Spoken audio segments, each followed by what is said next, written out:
لا إله إلا الله نحمده ونصلي على رسوله الكريم.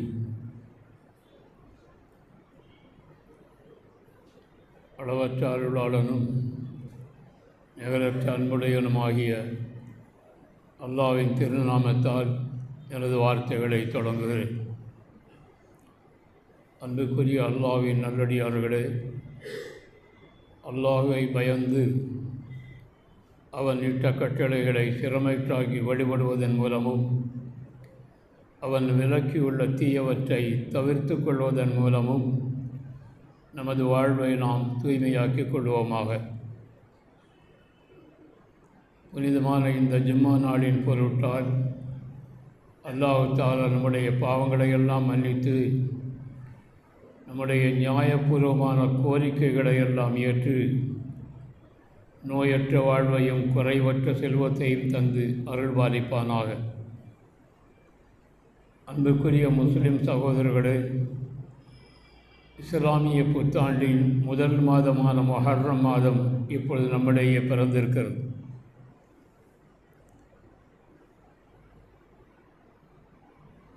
புதிய ஆண்டு பிறப்பதனால் எந்த ஒரு முக்கியத்துவம் இல்லை என்பதனால் அதற்கு இஸ்லாம் ஒரு திருவிழாவை ஏற்படுத்தி கொள்ளவில்லை.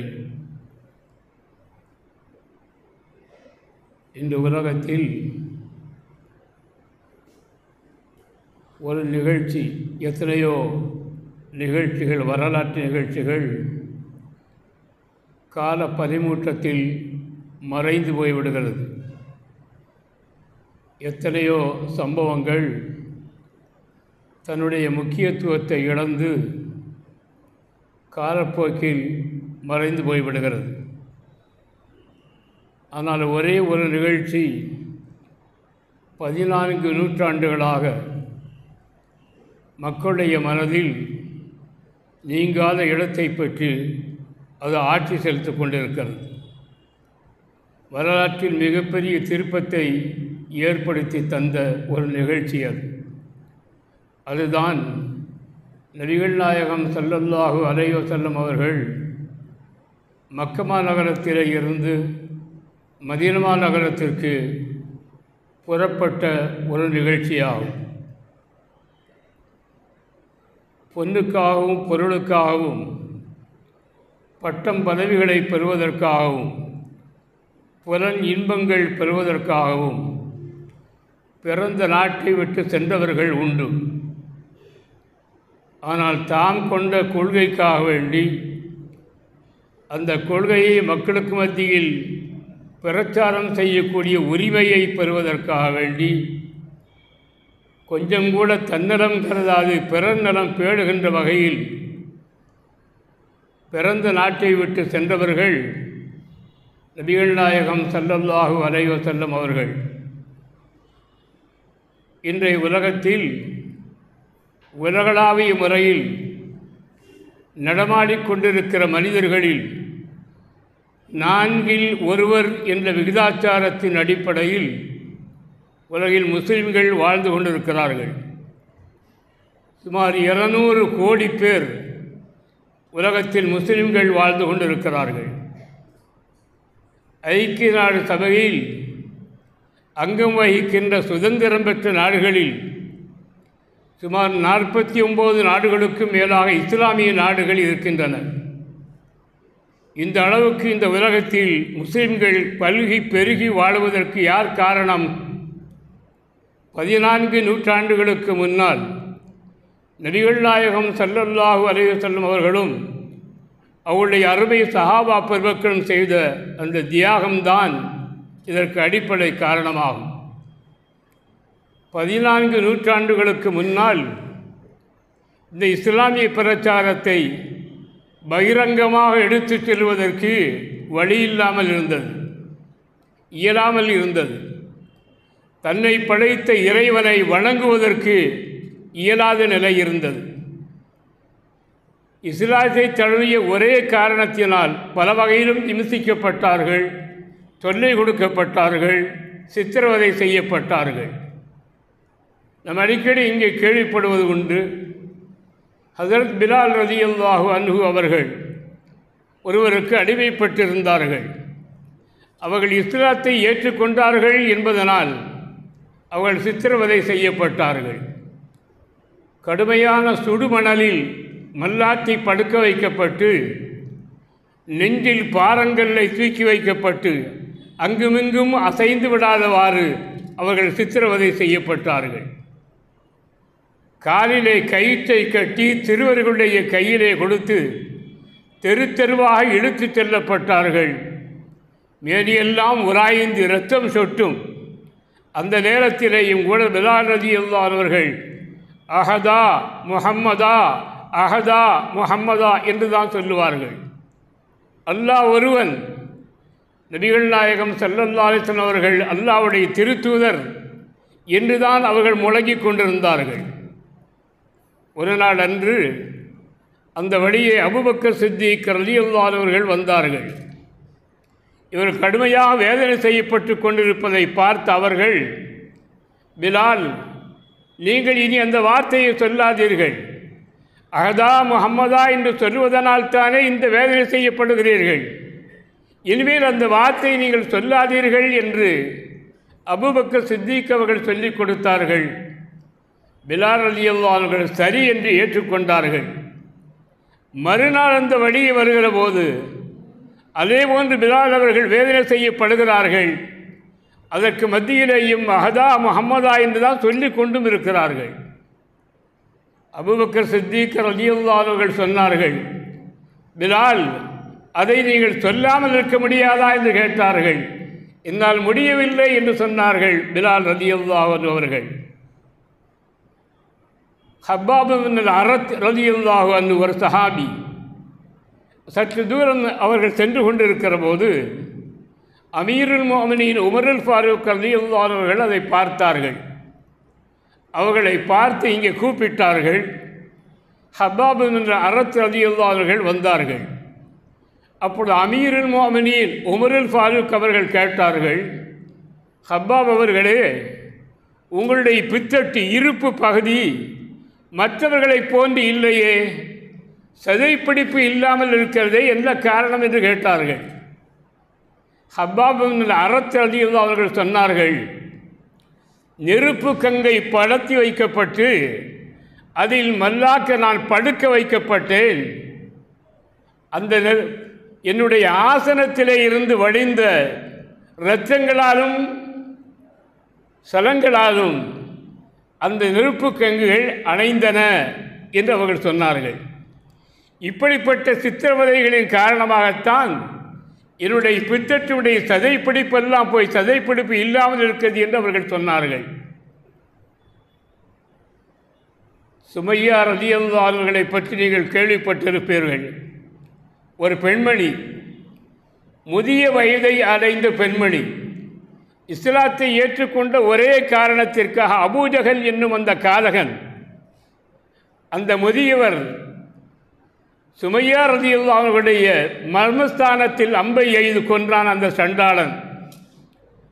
அவளுடைய கணவர் யாசிர் ரலியல்லாஹு அன்ஹு அவர்கள் அவளை ஒரு காலில் கயிற்றை கட்டி ஒரு ஒட்டகத்தினுடைய பின்னங்காலிலும், இன்னொரு காலில் கயிற்றை கட்டி இன்னொரு ஒட்டகத்தினுடைய பின்னங்காலிலும் கட்டி 2 வேறு திக்குகளில் அந்த ஒட்டகத்தை விரட்டி அடித்தார்கள். உடல் ஈழ்கூறாக பிளந்து அவர்கள் ஷஹீதானார்கள் என்பது வரலாறு. இப்படியெல்லாம் கொடுமை செய்தார்கள் இஸ்லாத்தை ஏற்றுக்கொண்ட ஒரே காரணத்திற்காக வேண்டி. கொடுமைகள் எல்லை மீறிய போதுதான் சில சஹாபா பெருமக்கள் பெருமானார்களிடத்திலே வந்து சொன்னார்கள், யா ரசூலல்லாஹ், எதிரிகளுடைய தொல்லை எல்லை மீறி போய்விட்டது, எங்களுக்காக தாங்கள் துஆ செய்ய மாட்டீர்களா என்று கேட்டார்கள். ரசூலுல்லாஹி ஸல்லல்லாஹு அலைஹி வஸல்லம் சொன்னார்கள், அருமை தோழர்களே, நீங்கள் அவசரப்படுகிறீர்களே என்றார்கள். உங்களுக்கு முன்னால் சென்று மேன்மக்கள் இருக்கிறார்களே, அவர்களை இதைவிட கொடுமைப்படுத்தப்பட்டார்கள் அவர்கள். அந்த நேரத்திலேயும் கூட, அதாவது அவர்களுடைய உச்சந்தலையிலே ரம்பத்தை வைத்து, மரம் அறுக்கிற அந்த ரம்பத்தை வைத்து அறுத்து உடல் இருகூறாக பிளக்கப்பட்டது. அந்த நேரத்திலேயும் அவர்கள் தளர்ந்து போய்விடவில்லை, ஈமானை இழந்து போய்விடவில்லை. இரும்பு சீப்புகளை கொண்டு வந்து அவருடைய சதையை கொஞ்சம் கொஞ்சமாக சீவி எடுக்கப்பட்டது. அந்த சித்திரவதைகளிலும் கூட அவர்கள் அதை ஏற்றுக்கொண்டார்கள், ஈமானை இழந்து போய்விடவில்லை. அருமை தோழர்களை, நீங்கள் அவசரப்படுகிறீர்களே என்றார்கள். அருமை சஹாபா பெருமக்கள் சொன்னார்கள், யார் ரசூலல்லாஹ், அப்படியானால் இந்த நாட்டை விட்டு செல்லுவதற்காக வேண்டியாவது எங்களுக்கு அனுமதி தாருங்கள் என்று கேட்டார்கள். பெருமான் அவர்கள் நெகிழ்ந்து போனார்கள். அப்படியானால் அபிசீனியா என்ற ஒரு நாடு இருக்கிறது, நீங்கள் அந்த நாட்டிற்கு போங்கள், அந்த நாட்டினுடைய மன்னன் மிக நல்லவன் என்று சொன்னார்கள். அந்த நாட்டிற்கு சுமார் 83 நபர்கள் குடிபெயர்ந்து சென்றார்கள். வரலாற்றில் அதற்கு முதலாம் ஹிஜ்ரத் என்று சொல்லப்படுகிறது. அதன் பிறகுதான் நபிகள் நாயகம் ஸல்லல்லாஹு அலைஹி வஸல்லம் அவர்கள் மற்றும் சஹாபா பெருமக்கள் எல்லாம் மதீனா நகரத்தை நோக்கி பிரயாணமானார்கள். அதற்குத்தான் ஹிஜ்ரத் என்று சொல்லப்படுகிறது. இதையும் கூட அந்த எதிரிகள் மதீனா நகரத்துக்கு செல்ல விடவில்லை, கடுமையான துன்பங்கள் கொடுத்தார்கள். அபூ சலமா என்ற ஒரு சஹாபி, அவருடைய மனைவி உம்மு சலமா, குழந்தை சலமா. அபூ சலமா அவர்கள் தன்னுடைய மனைவியை கூப்பிட்டு கொண்டு குழந்தை சலமாவையும் தூக்கி கொண்டு ஒரு ஒட்டகத்தின் மீது ஏறி மதீனா நகருக்கு புறப்பட்டு செல்கிறார்கள். அப்படி செல்ல எத்தனிக்கிற போது அந்த உம்மு சலமா என்ற அந்த பெண்ணினுடைய உறவினர்கள் வந்து அபூ சலமாவை பார்த்து சொன்னார்கள், நீங்கள் எங்கு வேண்டுமானாலும் சுற்றி திரியலாம், எங்களுடைய பிள்ளையை அப்படி சுற்றி திரிய நாங்கள் விடமாட்டோம், எனவே எங்களுடைய பிள்ளையை நாங்கள் இழுத்துக் கொள்கிறோம் என்று உம்மு சலமாவுடைய மனைவியை கூட்டிக் கொண்டு போய்விட்டார்கள்.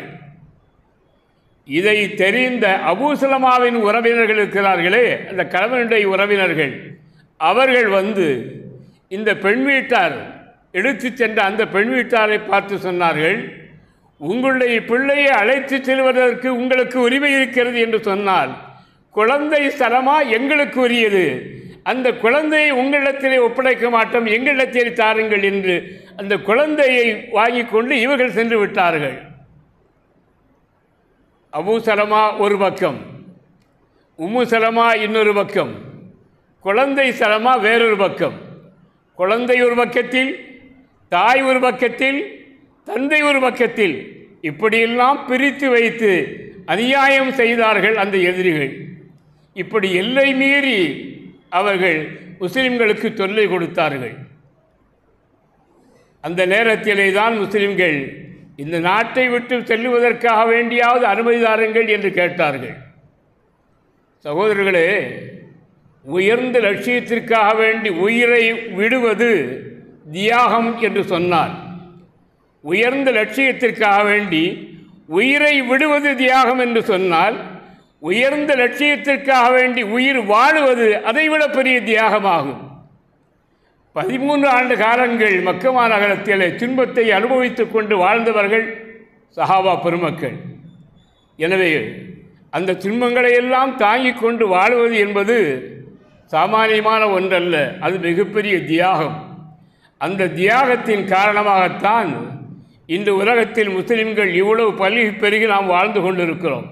அவர்கள் செய்த தியாகம் சாமானியமான ஒரு தியாகம் அல்ல. அமீருல் மோமினீன் உமருல் ஃபாரூக் ரலியல்லாஹு அன்ஹு அவர்களுடைய ஆட்சி காலத்தின் போது லெட்டர் பரிமாற்றம், கடித பரிமாற்றம் ஏற்பட்ட போது ஆளுநர்களுக்கு உமருல் ஃபாரூக் அவர்கள், அமீருல் மோமினீன் உமருல் ஃபாரூக் அவர்கள் கடிதம் எழுதுவார்கள். அந்த கடிதத்தில் தேதி குறிப்பிடப்பட்டிருக்கும், மாதம் குறிப்பிடப்பட்டிருக்கும், வருடம் குறிப்பிடப்பட்டிருக்காது.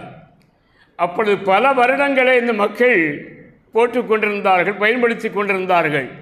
இஸ்லாமியர்களுக்கு என்று ஒரு பிரத்யேகமான வருட கணக்கு கிடையாது. எனவே கவர்னர்களிடமிருந்து அமீருல் மோமினீன் அவர்களுக்கு புகார் வந்தது, அமீருல் மோமினீன் அவர்களே, தாங்கள் எழுதக்கூடிய கடிதங்களில் மாதம் இருக்கிறது, எந்த வருடம் என்று தெரியவில்லை, இந்த வருடமா சென்ற வருடமா எந்த வருடம் என்று தெரியவில்லை. எனவே நமக்கென்று ஒரு வருடத்தை ஏற்படுத்திக் கொள்வது நல்லது என்று பல ஆளுநர்கள் சொன்னார்கள். அதை அடிப்படையாக வைத்து அமீருல் மோமினீன் உமருல் ஃபாரூக் ரலியல்லாஹு அன்ஹு அவர்கள் அறிஞர் பெருமக்களை எல்லாம் ஒன்று கூட்டினார்கள், பல சஹாபா பெருமக்களை. அப்பொழுது அவர்கள் ஆலோசனை செய்தார்கள், நமக்கென்று ஒரு ஆண்டு கணக்கு தனியாக வேண்டும், எதை அடிப்படையாக வைத்து ஆண்டு கணக்கை துவக்கலாம் என்று அவர்கள் ஆலோசனை செய்தபோது பலரும் பல ஆலோசனை சொன்னார்கள். நபிகள் நாயகம் ஸல்லல்லாஹு அலைஹி வஸல்லம் அவர்கள் பிறந்த தேதியை வைத்து நாம் ஆண்டை துவக்கலாம் என்று ஒருவர் சொன்னார். கிபி கிமு என்றெல்லாம் சொல்கிறார்களே, கிறிஸ்து பிறந்ததற்கு பிறகு என்று. கிறிஸ்து இயேசுநாதர் அதாவது ஈசா அலைஹிஸ்ஸலாம் பிறப்பை அடிப்படையாக கொண்டு அவர்கள் ஆண்டை துவக்கி இருக்கிறார்கள். அதுபோன்று நமக்கு வேண்டாம் என்று சொல்லி தடுத்து விட்டார்கள். பெருமானார்கள் இறந்த காலத்தை வைத்து துவக்கலாம் என்று சொன்னார்கள், அதுவும் நிராகரிக்கப்பட்டது. பல்வேறு கருத்துக்கள் சொல்லப்பட்ட நிலையில் ஹஸரத் அலி ரலியல்லாஹு அன்ஹு அவர்கள் சொன்னார்கள், நபிகள் நாயகம் ஸல்லல்லாஹு அலைஹி வஸல்லம் அவர்கள் மக்கா மாநகரத்திலே இருந்து மதீனா மாநகரத்திற்கு குடிபெயர்ந்து சென்றார்களே, அந்த நிலையை அடிப்படையாக வைத்து ஆண்டை துவக்கலாம் என்று சொன்னார்கள். அதுதான் ஏற்றுக்கொள்ளப்பட்டது. அந்த அடிப்படையிலே தான் ஹிஜ்ரி ஆண்டு துவக்கப்பெறுகிறது என்பதை நாம் நினைவில் கொள்ள வேண்டும். எனவே ஹிஜ்ரி ஆண்டு என்று சொன்னால் இந்த ஹிஜ்ரத் நம்முடைய நினைவுக்கு வர வேண்டும். ஹிஜ்ரத் என்றால் எவ்வளவு பெரிய தியாகத்தின் அடிப்படையில் ஏற்பட்டது என்று நினைவு நமக்கு வர வேண்டும். சாமானியமான ஒன்று அல்ல. எனவே இஸ்லாம் பல சட்டங்கள் சொல்லுவதெல்லாம் ஹிஜ்ரி ஆண்டை கணக்காக வைத்துத்தான் சொல்லப்பட்டிருக்கிறது. ஒரு கணவன் இறந்து போய்விட்டால் மனைவி 4 மாதம் 10 நாட்கள் இருக்க வேண்டும். இந்த 4 மாதங்கள் எதை அடிப்படையாக கணக்கிடுவது? பிறையை அடிப்படையாகத்தான் கணக்கிட வேண்டும். ஹிஜ்ரி ஆண்டை வைத்துத்தான் கணக்கிடப்பட வேண்டுமே தவிர ஆங்கில ஆண்டை வைத்து கணக்கிடப்பட மாட்டாது. இந்த அடிப்படையில் நம்முடைய இல்லங்களில் நடைபெறக்கூடிய எந்த விசேஷமாக இருந்தாலும் சரி, அவற்றையெல்லாம் கணக்கு வைப்பதற்கு நாம் ஹிஜ்ரி ஆண்டை பயன்படுத்த வேண்டும் என்பதையும் நாம் மனத்திலே கொள்ள வேண்டும். எனவே இந்த உலகத்தில் முஸ்லிம்கள் இந்த அளவுக்கு பல்கி பெருகி வாழ்வதற்கும் இந்த அளவுக்கு ஒரு பெருந்தன்மையோடு பெருமையோடு வாழ்வதற்கும் அடிப்படை காரணம் இந்த தியாகம்தான். நபிகள் நாயகம் ஸல்லல்லாஹு அலைஹி வஸல்லம் அவர்களும் அருமை சஹாபா பெருமக்களும் செய்த அந்த தியாகம் சாமானியமான ஒன்றல்ல. அந்த தியாகத்தின் அடிப்படையிலே தான் இன்று முஸ்லிம்கள் என்று சொல்லிக்கொண்டு இந்த உலகத்திலே நாம் வாழ்ந்து கொண்டிருக்கிறோம் என்பதை நாம் மறந்துவிடக்கூடாது. சகோதரர்களே, இந்த மாதத்தினுடைய 10வது நாள் ஆஷூரா நாள் என்று சொல்லப்படும். அதாவது நபிகள் நாயகம் ஸல்லல்லாஹு அலைஹி வஸல்லம் அவர்கள் மதீனா நகரத்திற்கு வந்தபோது இந்த முஹர்ரம் மாதம் 10ஆம் நாள் அன்று அங்கே குடியிருக்கிற யூத பெருங்குடி மக்களெல்லாம் நோன்பு வைத்திருந்தார்கள். அப்பொழுது பெருமானார்கள் அவர்களிடத்தில் கேட்டார்கள், இன்றைய தினம் நீங்கள் நோன்பு வைக்கிறீர்களே ஏன் என்று கேட்டார்கள். அவர்கள் சொன்னார்கள், மூசா நபி அலைஹிஸ்ஸலாம் அவர்களுக்கு அல்லாஹ் தஆலா வெற்றி அளித்த மாதம் நாள் இது. ஃபிரௌனுடைய பிடியிலே இருந்து மூசா அலைஹிஸ்ஸலாம் அவர்களுக்கு வெற்றி அளித்த ஒரு நாள் தான் இந்த ஆஷூரா நாள். அதற்காக நன்றி செலுத்தும் வகையில் நாங்கள் நோன்பு இருக்கிறோம் என்று யூதர்கள் சொன்னார்கள். அதை கேட்டுவிட்ட பெருமானார் ஸல்லல்லாஹு அலைஹி வஸல்லம் சொன்னார்கள், அப்படியானால் மூசா அலைஹிஸ்ஸலாம் அவர்களை பின்பற்றுவதற்கு உங்களை விட நாங்கள் தகுதி வாய்ந்தவர்கள் என்று சொல்லி, அருமை தோழர்களே, நீங்கள் நோன்பு வையுங்கள், இந்த ஆஷூரா 10வது நாள் அன்று நோன்பு வையுங்கள். இருந்தபோதிலும் யூதர்களை பின்பற்றி வைக்கிறோம் என்ற நிலை வந்துவிடக்கூடாது என்பதற்காக வேண்டி யூதர்கள் இந்த 10வது நாள் நோன்பு வைத்தால், அந்த ஒரு நாள் அவர்கள் நோன்பு வைத்தால் நீங்கள் 2 நாள் நோன்பு வையுங்கள், அதற்கு எதிராக செய்யுங்கள் என்று சொல்லி 2 நாட்கள் பெருமானார்கள் நோன்பு இருந்தார்கள். 2 நாட்கள் நோன்பு வையுங்கள் என்று நம்மை பார்த்து சொன்னார்கள். அந்த அடிப்படையில் வருகின்ற 17ஆம் தேதி புதன்கிழமை அன்று ஆஷூரா நாள் வருகிறது. எனவே அந்த 2 நாட்கள் நோன்பு இருப்பது நமக்கு சுன்னத்தாக ஆக்கப்பட்டிருக்கிறது. அந்த வகையில் 17 அதாவது 17, 18 அல்லது 18, 19 புதன் வியாழன், அதாவது செவ்வாய் புதன் அல்லது புதன் வியாழன் இந்த 2 நாட்கள் நோன்பிருப்பது நமக்கு ஏற்றமானது. மிகப்பெரிய கூலி அதற்கு இருக்கிறது. எனவே நபிகள் நாயகம் ஸல்லல்லாஹு அலைஹி வஸல்லம் அவர்கள் அந்த நாளையில் நோன்பிருக்க வேண்டும் என்று நம்மை பார்த்து சொல்லியிருக்கிறார்கள். எனவே வருகிற அந்த ஆஷூரா நாள் அன்று 2 நாட்கள் நாம் நோன்பு பிடிப்பது மிகச் சிறந்ததாக இருக்கிறது என்பதையும் இந்த நேரத்தில் உங்களுக்கு நினைவுபடுத்திக் கொள்கிறேன். வல்ல நாயனார் அல்லாஹு தஆலா அத்தகைய பெரும் தௌஃபீகை நம் அனைவருக்கும் தந்து அருள்பாலிப்பானாக. வாஹிர் தாவானா அனில் அல்ஹம்துலில்லாஹி ரப்பில் ஆலமீன்.